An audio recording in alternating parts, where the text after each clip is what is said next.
allergique au pollen. Donc j'ai les yeux qui grattent. Donc, comme je le disais, j'ai intégré l'école de musique de ma ville à l'âge de 7 ans. Tout simplement parce que, je sais pas, on fait de la musique dans la famille. Et c'était un petit peu le passage obligé. Au moins de tester, voir si on aime ou pas. Sachant que j'étais mais tellement nulle en sport que très clairement on allait rien réussir à me faire dans cette discipline. Donc peut-être que la musique c'était quelque chose qui allait un peu plus coller à mon tempérament. Bref. Alors donc à 7 ans je suis rentrée dans l'école de musique de ma ville et j'ai commencé par les cours de solfège, les fameux cours de solfège. Alors je n'étais pas au conservatoire, il aurait fallu que j'aille au centre-ville de Nantes, ça aurait été un peu loin, même très loin, donc non. Mais j'avais quand même des examens, enfin c'était quelque chose d'officiel, tu vois. Et forcément il fallait que je fasse tous mes cycles de solfège, c'est-à-dire 6 ans de cycles, un de 4 et un de 2. Donc j'étais partie pour quelques années de galère. Et la première année de solfège, pour qu'on ait le temps d'intégrer les notes, les gammes, les rythmes, etc., on ne faisait pas d'instrument de musique, on faisait du chant. Donc on allait à la chorale de l'école de musique avec toutes les premières années. Et clairement, non, chanter c'est clairement pas pour moi, tu vois. Aujourd'hui encore je suis incapable de chanter joyeux anniversaire, tu vois. C'est une torture. Enfin pour qui? Pour moi ou pour ceux qui écoutent, je ne sais pas. En tout cas je ne me risquerai pas. Bref. Et tu vois, le solfège c'est chiant. Que t'en aies fait ou pas, tu le sais, tu vois. C'est déjà tu vas à l'école, t'as des cours, t'as des examens, puis en plus ton activité extrascolaire c'est encore des cours et des examens, c'est vraiment la merde. Mais en réalité c'est comme apprendre une seconde langue. T'apprends à l'écrire, t'apprends à l'écouter, t'apprends à la parler. Donc finalement avec du recul c'est quand même très instructif et ça t'apporte une ouverture et une culture que tout le monde n'a pas forcément, au moins sur les périodes classiques de la musique bien évidemment. Et tu vois, 6 ans c'est long et c'est chiant. J'ai quand même réussi, j'ai honte mais c'est comme ça, j'ai quand même réussi à redoubler ma 4e année de solfège. Arrivé à la 4e année, en fait on avait l'examen de passage au second cycle et j'étais avec un prof qui était un peu bon, il était sûrement très bon dans ce qu'il expliquait, mais en 4e année j'avais quoi? J'avais 11 ans et c'était un prof qui était un peu genre prof de fac, tu vois, il est là, il t'explique le cours, il faut que tu prennes des notes, mais genre à 11 ans t'as pas le réflexe de prendre des notes, donc j'en prenais pas. Donc quand j'arrivais à l'examen, j'avais aucune idée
j'imagine que là ta question va être mais alors, ça veut dire que tu joues du piano? Mais c'est trop cool. Alors, comme je l'ai dit, j'ai fait du piano de 8 à 18 ans et j'ai arrêté le piano donc à 18 ans du fait des études. Je suis également quelqu'un qui a beaucoup la bougeotte. Je suis beaucoup partie à l'étranger pour le travail, pour les études. Et très clairement, quand tu as autant la bougeotte, c'est difficile d'avoir une certaine stabilité, de prendre des cours pour maintenir ton niveau de piano. Donc, ça fait 13 ans maintenant que j'ai pas mis les mains sur un clavier de piano. Malheureusement. Alors oui, je suis chez moi, de retour chez mes parents déjà depuis un bon bout de temps. Il y a un piano en bas, pourquoi est-ce que je n'y joue pas? Il y a deux réponses à ça. La première, c'est déjà dû à ma personnalité, mon tempérament. C'est-à-dire que quand je travaille quelque chose, que ce soit de la musique par exemple, que ce soit pour un examen ou pour le travail, tout simplement, eh bien je n'aime pas travailler devant les gens et montrer que je travaille. Enfin, je sais pas trop comment dire, comme si j'avais une certaine pudeur ou je sais pas trop comment dire. Ça me gêne en fait de savoir que t'as des gens qui me regardent travailler ou qui savent que je suis en train de travailler et qui m'écoutent, tu vois. Donc effectivement il y a un casque sur le piano, mais en fait j'aurais été seule dans la maison pendant la journée par exemple. J'aurais pu faire du piano tous les jours je pense. Enfin peut-être pas tous les jours mais plus régulièrement. Là il y a toujours du monde à la maison donc c'est mort. Et la deuxième raison pour laquelle j'ai pas repris le piano, c'est que c'est comme le sport. Ça demande beaucoup d'endurance, c'est très physique, ou en tout cas plus physique qu'on ne pourrait le croire. Et plus tu joues du piano, plus tu joues vite, plus tu as besoin d'endurance, et plus ça te détruit les épaules. J'en ai gardé des douleurs et des moments où en fait tu te dis mais vivement que j'arrive à la fin de la dernière page parce que là mes épaules, mes bras, t'as tes avant-bras, t'as les mains, tout est crispé parce que tu peux même plus bouger tes doigts à la fin. C'est très compliqué. Donc ça demande un travail quotidien assez conséquent. Beaucoup d'endurance, beaucoup de déliateurs, beaucoup de lecture, beaucoup de répétitions, etc. Et je pense que je pourrais jamais réatteindre le niveau que j'avais à 18 ans. Déjà, j'ai plus les doigts que j'avais à l'époque. Et pour pouvoir vraiment évoluer et atteindre un niveau qui soit quand même assez satisfaisant pour moi, tu vois, il faudrait forcément que je reprenne des cours, que j'ai quelqu'un qui soit très rigoureux et qui me pousse vers l'avant. Toute seule, je pense que je n'y arriverai pas. J'arriverai trop facilement à me dire oh, flemme, ou j'ai autre chose à faire, oh, je vais faire du montage, oh, j'ai une vidéo à tourner. Donc non, je n'ai pas refait de piano depuis que j'ai 18 ans. Par contre, j'ai utilisé le piano pour pouvoir passer l'option musique au bac. Ça, c'était toute une histoire aussi. Alors je sais pas si les modalités ont changé de l'option musique au bac, mais autant que je t'en parle un petit peu, on sait jamais. Ça peut te donner un petit aperçu si jamais c'est quelque chose que tu veux réaliser ou pas. Alors moi c'est bac 2009, alors ça remonte un peu. Les choses ont certainement changé. Je sais que le bac a d'ailleurs changé avec Blanquer, là il n'y a pas si longtemps que ça. Ça se trouve l'option musique n'existe même plus. Alors c'est peut-être complètement obsolète. Je ne sais pas.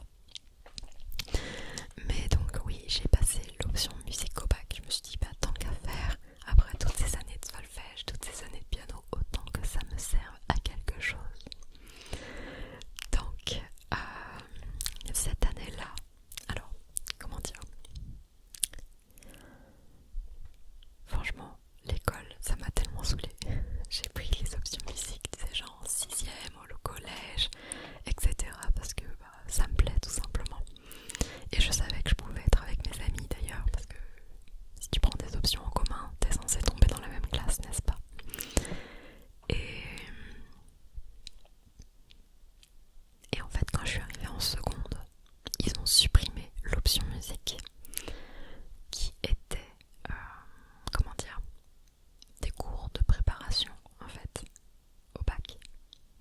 Donc je me suis retrouvée en seconde un peu en mode bah ok d'accord mais je vais faire quoi moi, pour passer le bac. Va falloir que je le passe en candidat libre en fait. Mais je vais y aller comme ça à la one again, sans préparation, sans rien. Bah oui. Donc c'est ce qui s'est passé. Donc j'ai pas pu faire de préparation. Comme tous les autres étudiants qui font 3 ans, qui étudient les morceaux, parce qu'on a une liste bien précise de morceaux à étudier. Et voilà, donc j'y ai pas vraiment eu le droit, ça m'a vraiment saoulée. Alors pendant l'année de terminale, on avait le fameux prof un peu genre mode universitaire qui faisait un peu une préparation, je sais plus si c'était le vendredi après-midi je crois. C'est un peu pour qu'on en parle et qu'il nous fasse un peu de l'écoute et puis qu'on réfléchisse un peu sur des morceaux, etc. Donc tu vois, j'y suis pas non plus arrivée genre la fleur au fusil, tu vois, mais bon, c'était un peu une préparation un petit peu lèche quoi par rapport aux autres étudiants. Alors moi du coup au programme j'avais la musique de La mort aux trousses d'Alfred Hitchcock. J'avais la symphonie Jupiter de Mozart. Alors Mozart c'est clairement pas mon préféré en plus. Ensuite j'avais 3 morceaux de Léo Ferré avec donc j'en avais 3 oui, donc c'est Avec le temps. Avec le temps, 12 ans, bref. Il y avait Green et Requiem. Et ensuite j'avais aussi des morceaux de Camille. Alors ça en fait, quand j'ai relu la liste des morceaux, je me suis dit mais oui. Genre en 2009 Camille, on l'entendait partout. Puis maintenant genre inconnue au bataillon, tu vois. Genre elle a fait, comment ça s'appelle, La pluie tombe sur nous et Quand je marche. Et puis après plus rien. Enfin faudrait que je regarde ce qu'elle a fait depuis. Mais bon bref voilà, c'était pour étudier le bourdon avec un schéma répétitif derrière. Bref. Donc voilà ce qui était au programme. Et le jour de l'examen donc, je savais pertinemment que les candidats libres étaient vraiment saqués à l'examen. Tout simplement parce que généralement c'est des gens qui, je sais pas, qui grattent nos notes sur leur guitare, qui viennent et puis voilà quoi, qui essayent de gagner des points un peu comme ça sans avoir trop taffé, tu vois. Ce qui n'était pas vraiment mon cas, moi j'avais quand même travaillé ma partie piano en tout cas. Et je me rappelle juste avant d'aller à l'examen, il y avait une fille qui était en bac L et je crois qu'au bac L il y avait une spécialité musique dans certains établissements. Donc le coef devait être beaucoup plus élevé alors que moi c'était une option facultative. Et il y avait que les points au-dessus de 10 en fait qui rentraient dans la moyenne, ou je sais plus trop comment ça se passait, mais et en fait je crois que c'est une fille en L là, puis elle me dit enfin tu sais genre je lui dis je sais même pas sur quoi je vais tomber, je sais vraiment pas à quoi m'attendre, sachant que j'ai même pas fait de bac blanc de musique en fait, je sais même pas comment ça va se passer, tu vois. Puis la fille elle me fait oh le plus compliqué c'est quand on tombe sur l'extrait de film, parce que on te présente un extrait et il faut que tu fasses une comparaison avec la musique de film que tu as étudiée et qu'évidemment je n'ai pas étudié puisque je n'ai pas eu de cours adapté pour ça. Et devine sur quoi je tombe.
course-poursuite. Enfin, c'était un truc trop lent. Enfin, Donc en gros, j'ai passé tout mon temps de parole à dire mais c'est quoi cette merde, grosso modo. Genre, mais la musique elle colle pas du tout à l'extrait. C'est complètement nul. Voilà, c'était à peu près ça. Bon, j'espère qu'elles ont pensé la même chose que moi et qu'elles s'attendaient pas à autre chose. Mais bon, bref. Donc là, c'était donc la première partie de l'examen. Donc il fallait que j'étudie l'extrait qui m'était présenté. Ensuite, on m'a posé 2-3 questions sur donc, le film d'Hitchcock. J'ai pas eu de questions, je crois pas, sur les autres extraits. Clairement, je leur ai dit cash, hein, je leur ai dit bon, je sais qu'il y a un thème pour chaque personnage, mais je saurais pas le reconnaître. Enfin, tu sais,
Mais l'idée c'est de tourner les maillotches, donc ça fait un peu comme une ninja, tu vois.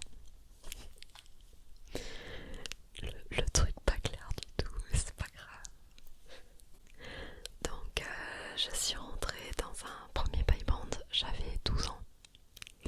J'étais bien jeune et j'y allais avec mon papa du coup. Et, et je suis restée quelques années dans ce groupe-là. Je pense que j'ai dû arrêter vers 16-17 ans. Ça, c'était un peu l'époque où j'avais mon bac à passer, enfin bac de français en tout cas, tout ça.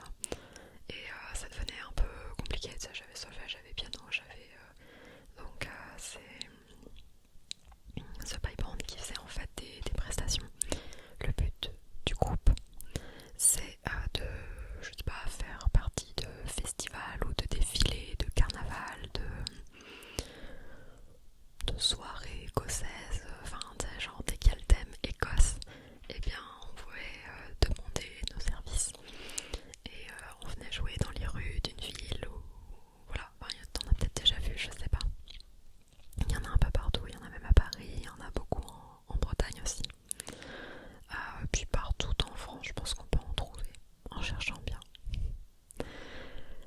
Donc voilà, parfois on avait des soirées, on avait des samedis, des dimanches à devoir faire des sorties, puis là bah, ça te prend toute ta journée ou au moins la moitié, tu vois.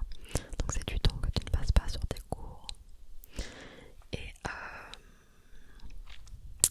c'était en 2011 je crois, j'ai intégré un deuxième groupe puisque j'avais déjà quitté le premier. Je suis repartie dans un deuxième groupe et j'y suis toujours. Donc ça fait plus d'une dizaine d'années.